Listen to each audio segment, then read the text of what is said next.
What the hell are you doing, parking in my spot? What? I said, what do you think you're doing, parking in my spot? We don't have assigned parking. I get here first, I park where I want to. I park in that place every day, and you know it. You think because I get here a couple minutes late, you can take my place? It's not your place. First come, first serve. If you want that spot, get here first. Oh, that's where you want it, huh? You want to see who can get to work earlier. That's pretty lame. Bob, what's going on? He took my parking place. Go ahead and take off, Jack. Bob, parking places in the employee lot are not assigned. I know you usually get here early to get that spot, but anybody can park there if they're here first. Well, that's news to me.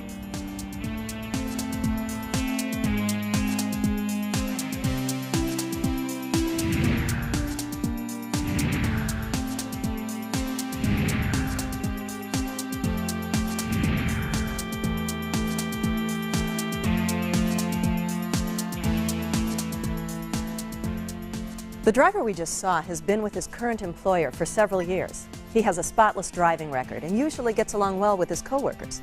That's why his supervisor took special notice when he observed Bob arguing with another driver.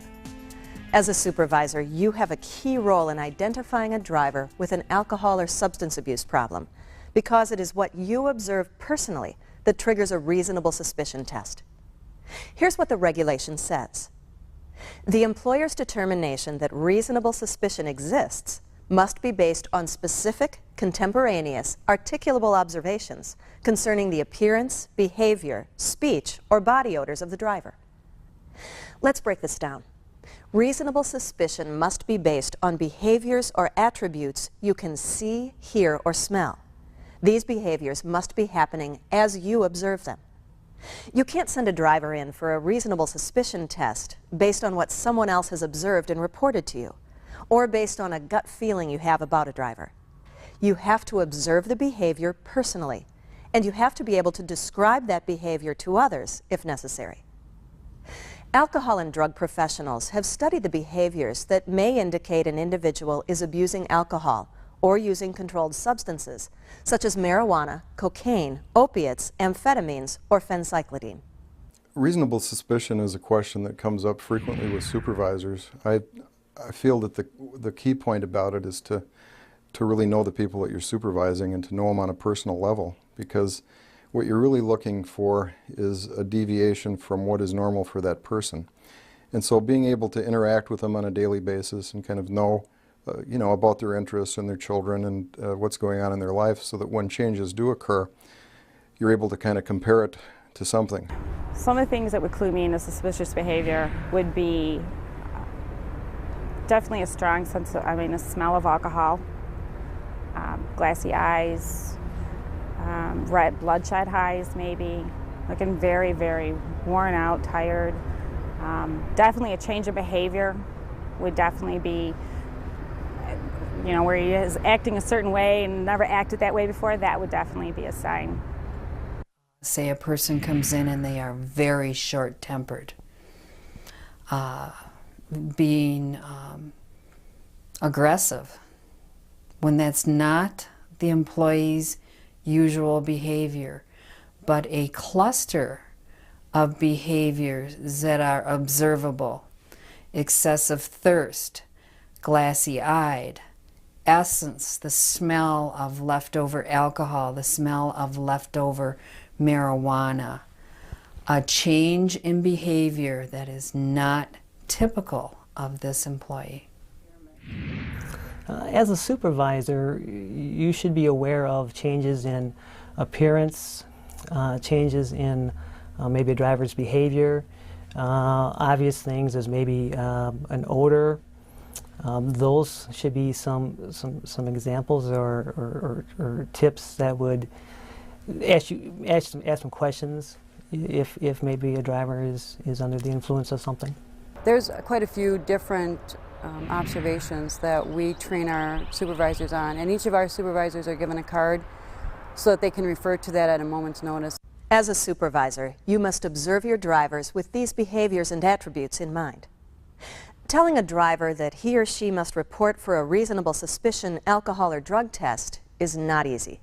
Perhaps it's one of the most difficult things you'll ever have to do as a supervisor. But it is important to confront the driver for the safety of the driving public, the reputation and future of your business, and for the health and safety of the driver.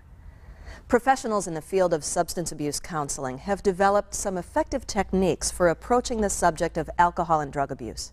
When a supervisor is getting to the point that they're really, wanting to sit an employee down and talk with them specifically about their performance, I think they need to realize that that person's scared and they're in denial.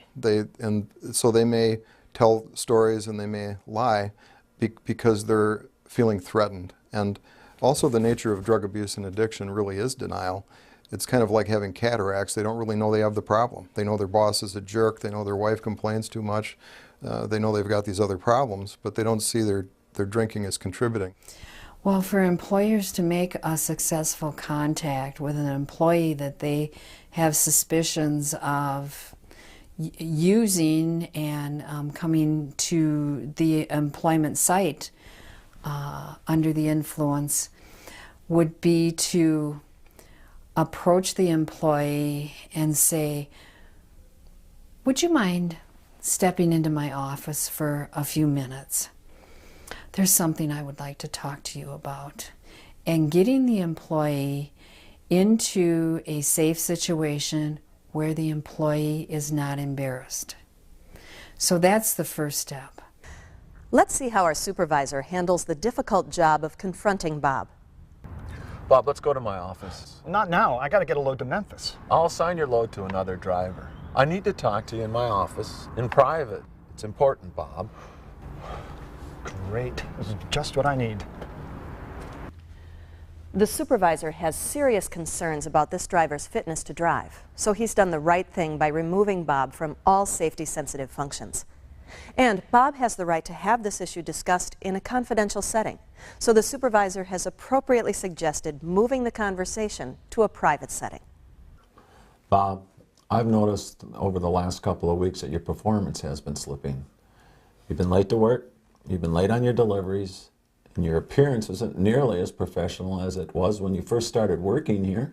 Hey, I get the job done, don't I?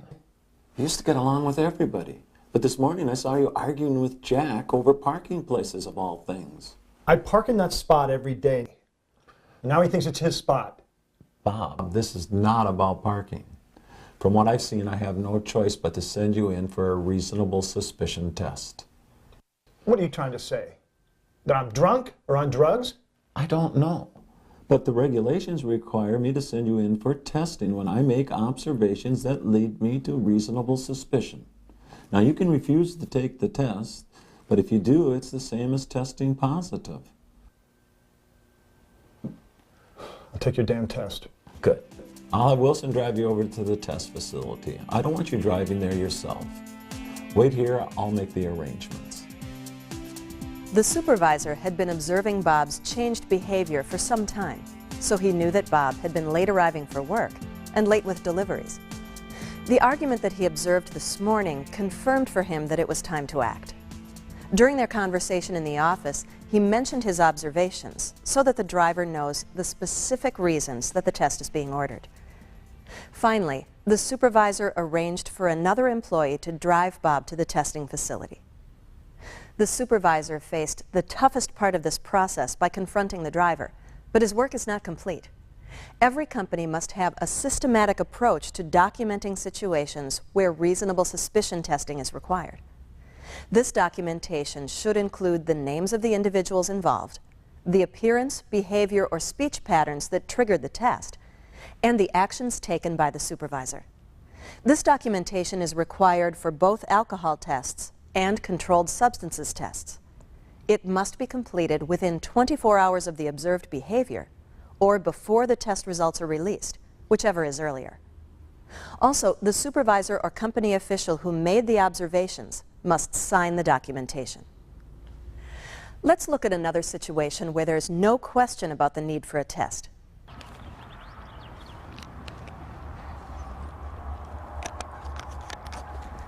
Carol, can you come to my office? I'm just on my way to Chicago. How about I stop by your office tomorrow morning? Afraid that won't work. I just saw you take a drink from that bottle in your pocket. I can't let you get out on the road. Oh, hell! Let's go to my office.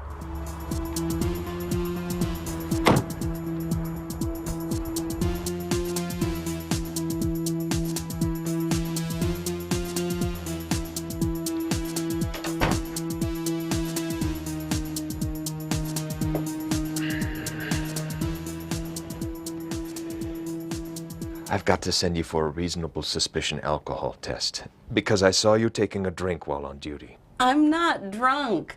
I had one sip. So give me your damn test here and now. I gotta hit the road. I can't give you the test. It has to be done at the testing facility. And it's not safe to let you drive there, Carol. I'll have Mary drive you over.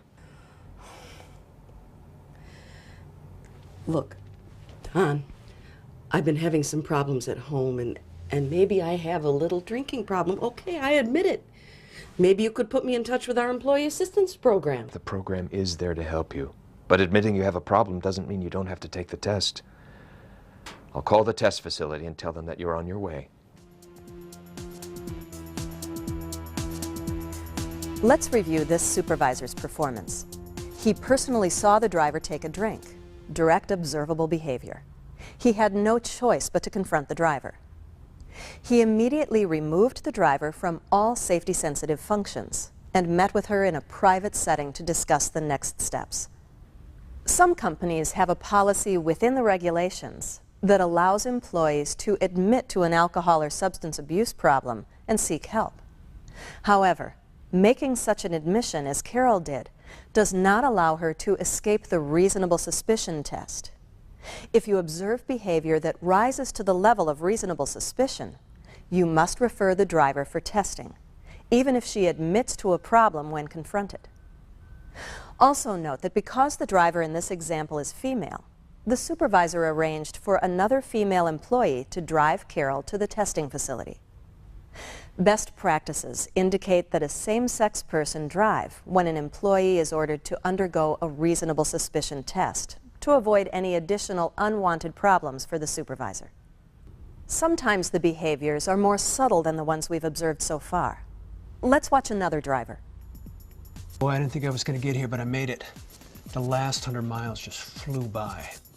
I thought there was going to be a lot of traffic, right? And then the road just opened up like Moses in the Red Sea. The water's parted, you know? I mean, it's like, I think I'd get stuck behind this minivan or a school bus, and then they just pull off the road. I mean, it was like perfect, you know? Bruce? Yeah. Will you come into my office? Yeah, right away, as soon as I finish this paperwork. It was like it's like I owned the road, right? I mean, I wish it was this way all the time. Bruce? My office? Right away. All right, here you go.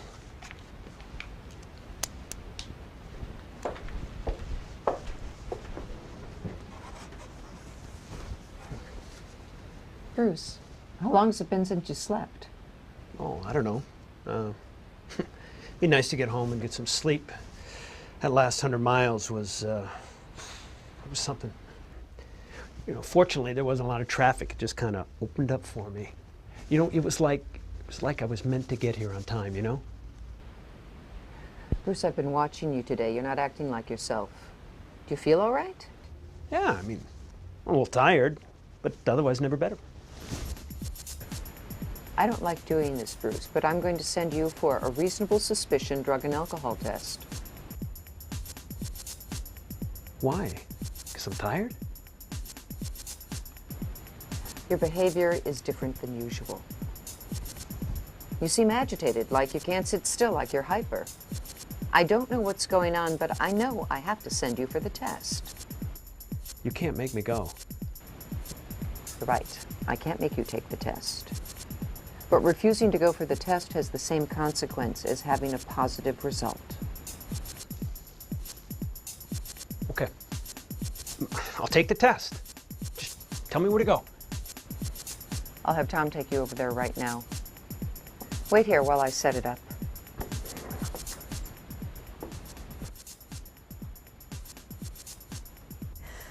In this instance, the supervisor observed behavior that was inconsistent with the past behavior of this driver. When the driver resisted taking the test, the supervisor calmly and firmly explained the observations that led to her decision. The purpose of reasonable suspicion testing is to identify drivers who are abusing alcohol or using controlled substances and get them off the road. At the same time, under the regulations, testing cannot be arbitrary. To order a test, you as a supervisor must be able to explain your reasons. Your goal should be to strike a balance between protecting the driving public and your company and protecting the privacy of your drivers.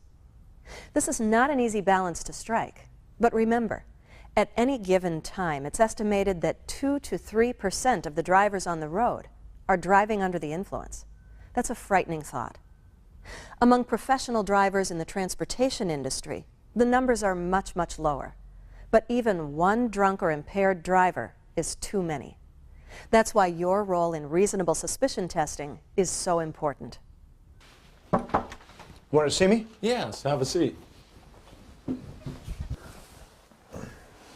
I understand that your drug test came back negative. Yeah, that's right. It turns out that 2 of my prescriptions were interacting with some pretty serious side effects.